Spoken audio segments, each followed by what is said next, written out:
Well, today I'm going to try to clean and prep and paint numerous small pieces.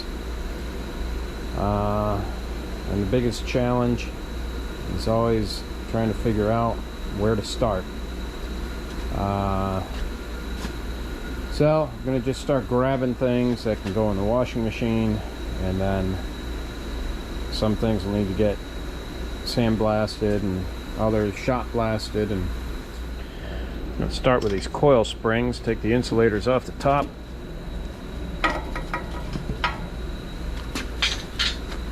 Hang those in the machine, which is over here.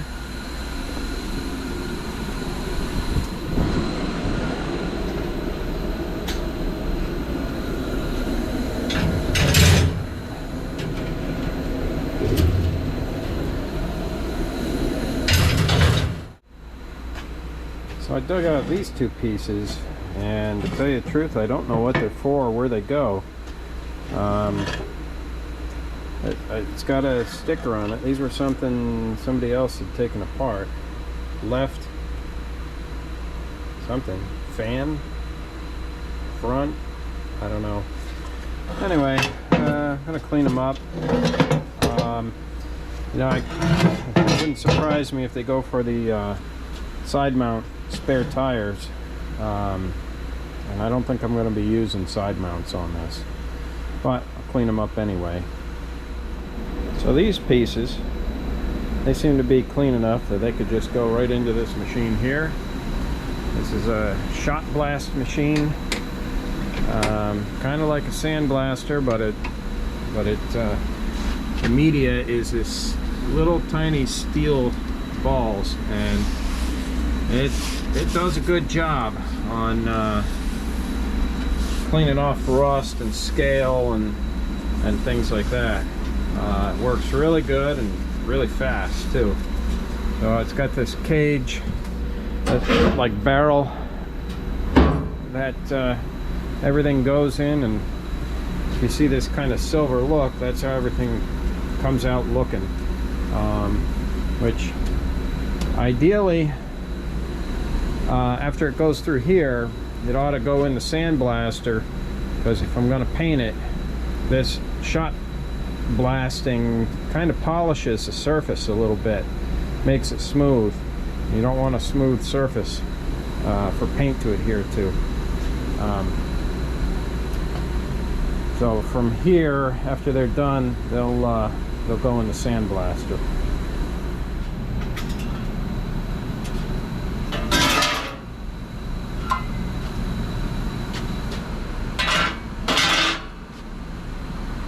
Probably ought to find some other pieces to go in there since I'm going to run it.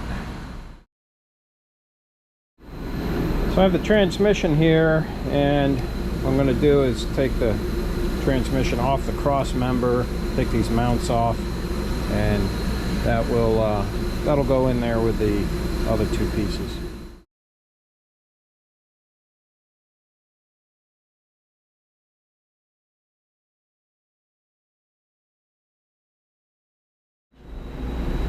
There, now we can put this in here too. And they'll all just tumble around. Now this is heavy enough to put in here. We've put things that were sheet metal, like an air filter housing, and it just warped it. The impact of the steel balls, that generates heat, and when you get a whole bunch of it and the thing is not moving around the way it should, and it gets pelted in one area for too long, it stretches it, heats it up, warps it. Yeah, so nothing sheet metal can go in here, only stuff that's pretty substantial in gauge.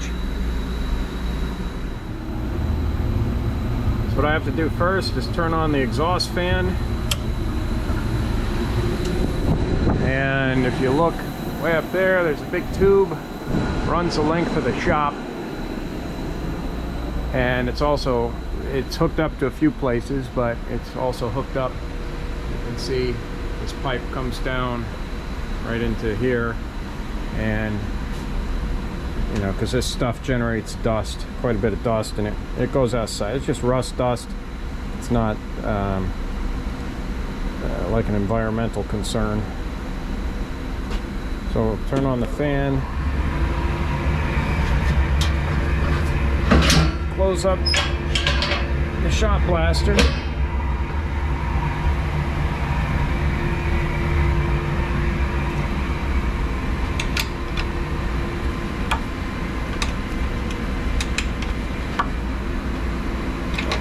Oh, before I do, when you hit the rotisserie, that's what it does. So that stuff just kind of tumbles around, getting different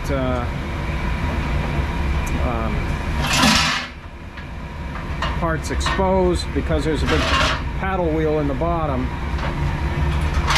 that scoops up, not really scoops, but throws the steel shot up in the up into the chamber here.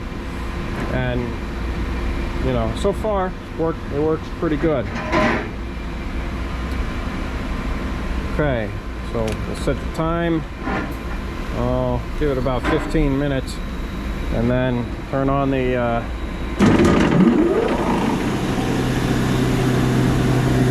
motor and let it do its thing. Sometimes we'll open it up, turn the parts around, and you know, this way you can get a little more coverage, or better, more thorough coverage.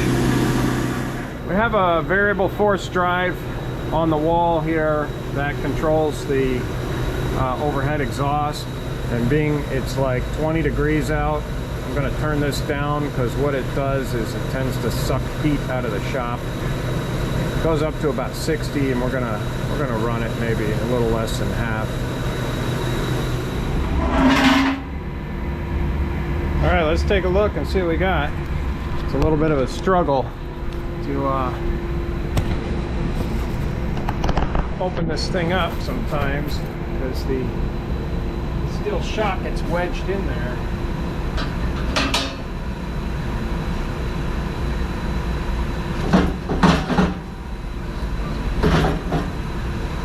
All right, well, let's see. In 15 minutes, went from being rusty and some old paint on it to looking like this. What I'm going to do is I'm going to turn everything around 180 this way, because you can still see a little bit of brownness on it, so it needs to run a little longer.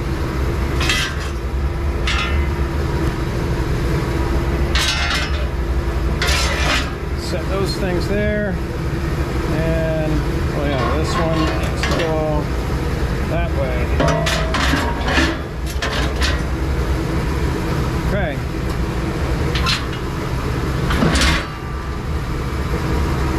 Lock these back in. Close the door.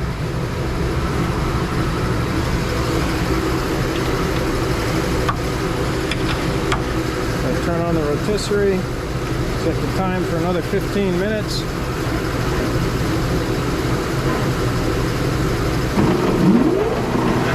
Start the shot. Make sure the fan's on too. Okay, here's another 15 minutes with the parts turned around. And man, they look good. You know, they just they really need another step before getting paint put on them. I have painted stuff that came straight out of here. Hasn't been a problem, but to do things in the best possible way, these are going to go in the sandblaster so they get a little roughness on the surface, and this way the epoxy primer can grab right to it. So we'll head over to the sandblaster now.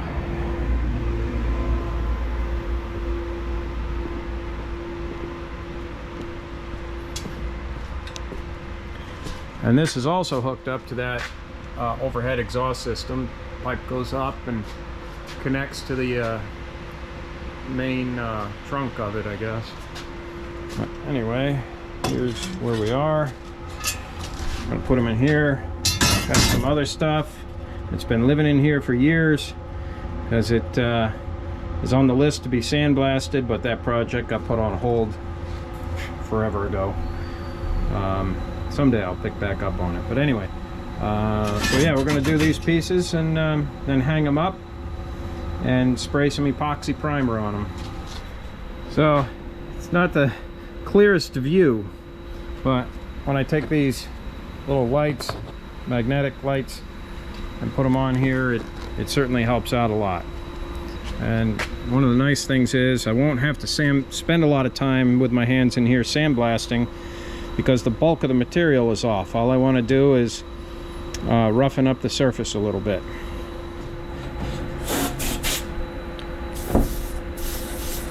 Always, you know, to backflow this thing, you know, just cover it up and then give it some air, and it cleans out the tube in case there's anything hanging up in there.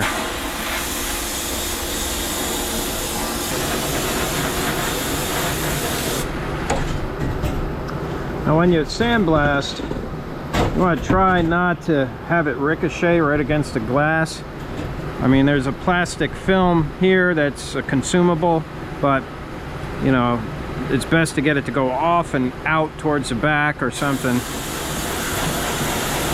and that makes that consumable clear plastic last a bit longer.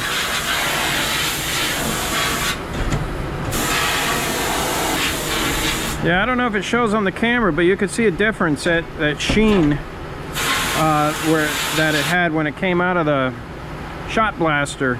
You know, that just goes right away, and that way we know it's the surface is going to be the have the correct texture for the primer to stick.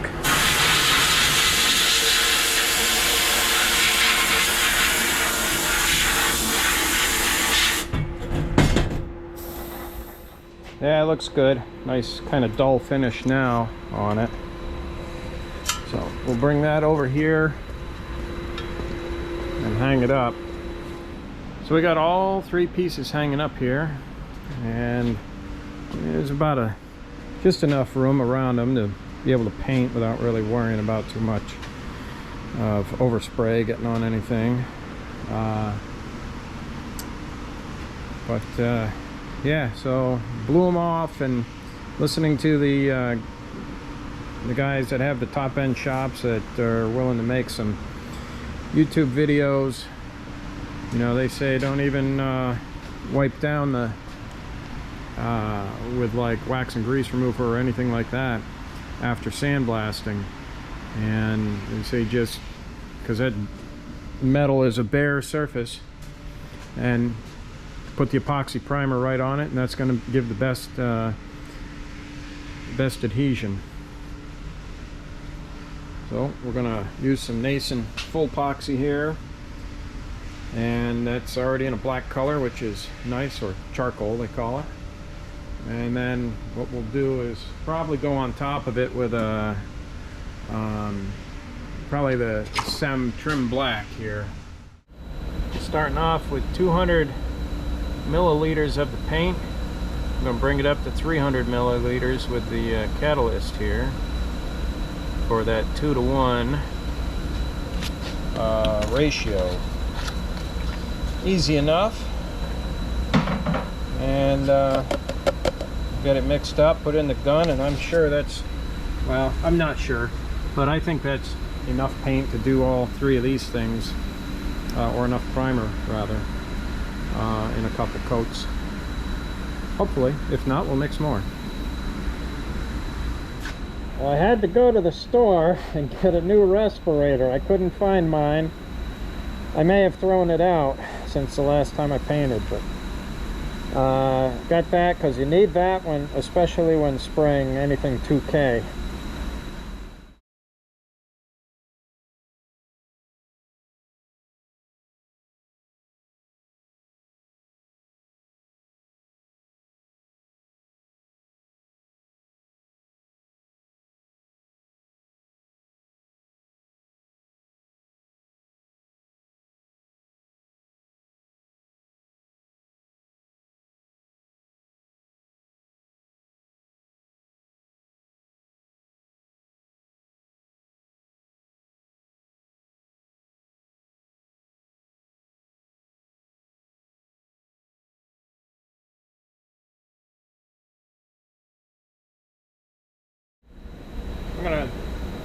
recoat these here. They sat a few minutes, but looking at the technical data sheet, it appears they could be top.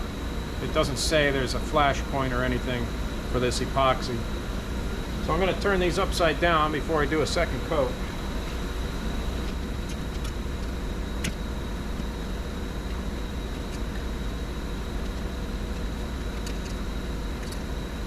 Okay, now we'll do a second coat and go from there.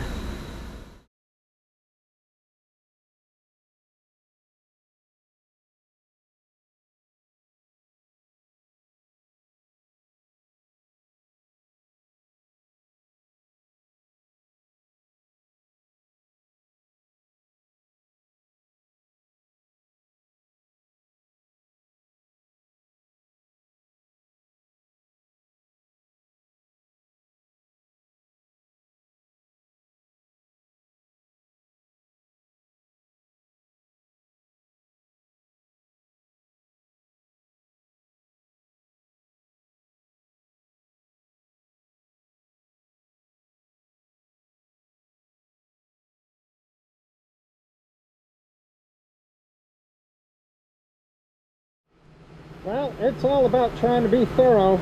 I think I got them coated pretty good.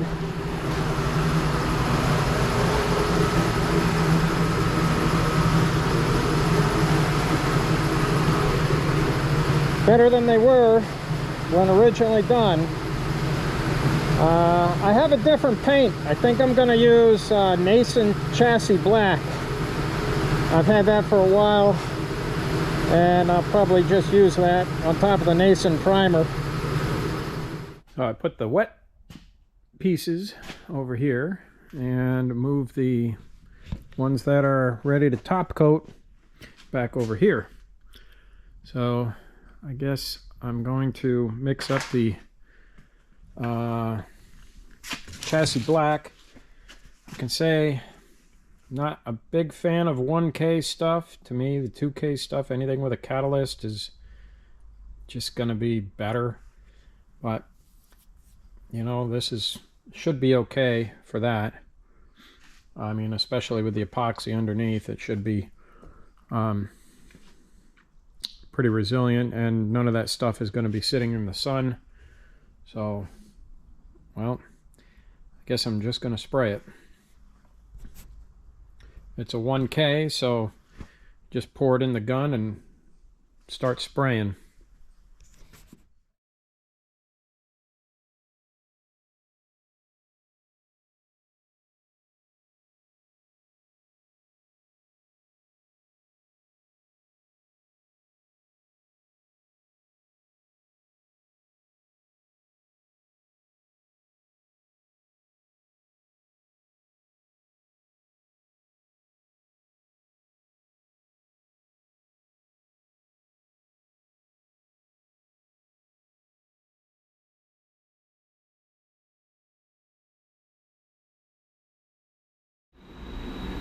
All the pieces have 2 coats of epoxy primer and 2 coats of that Nason Chassis Black, and they look pretty good.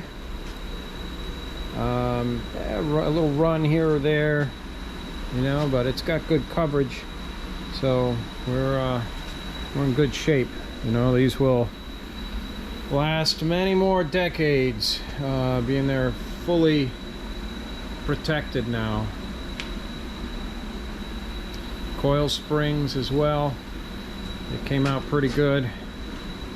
Again, 2 coats of primer and 2 coats of chassis black, and we got a bunch more pieces to do, so plus the whole frame. Yeah, a lot of work, but gotta wait for a little bit warmer day to come up, and it's got some grease and stuff on it, so we need to start with pressure washing. And then we can start blasting it and wheel it back in and get it painted with epoxy primer and the chassis black as well, I think. So anyway, that's it for today. It's a Sunday. Back to work tomorrow. And Well, we're going to keep inching along on this Packard. I'll see you soon.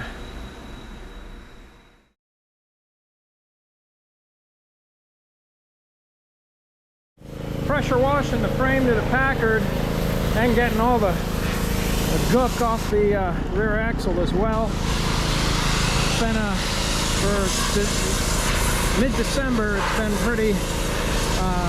pretty warm today, like almost 50. So we're going to take advantage of a little bit of the weather here and try to get things a little further along.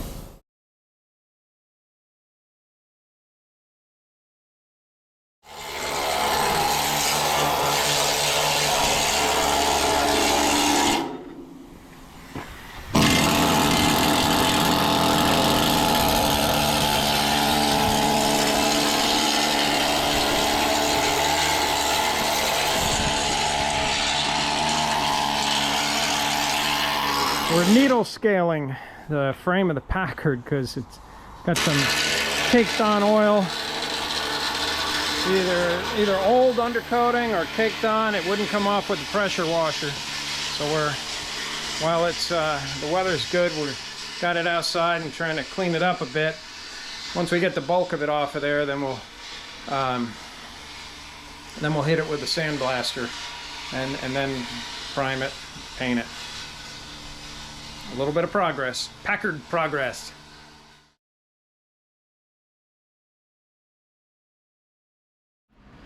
Here's the Packard frame after some wire brushing. Yeah, it looks pretty good. I don't know if the factory did this, but I might have to do a little welding there to kind of clean that up a bit. Either that or the car. Oh, you know what? I bet you that was a repair, because when you look at the other side, it's got a rivet holding it. So I don't know. Something changed there. But anyway, frame wire brushed and scraped and needle scaled quite a bit.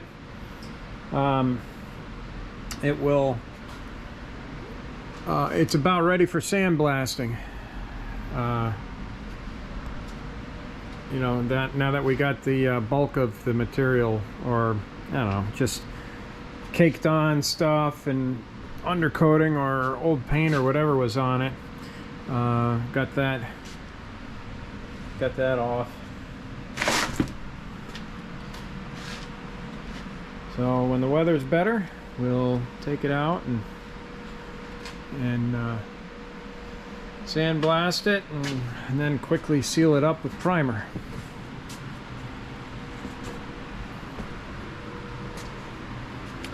But little bit of progress.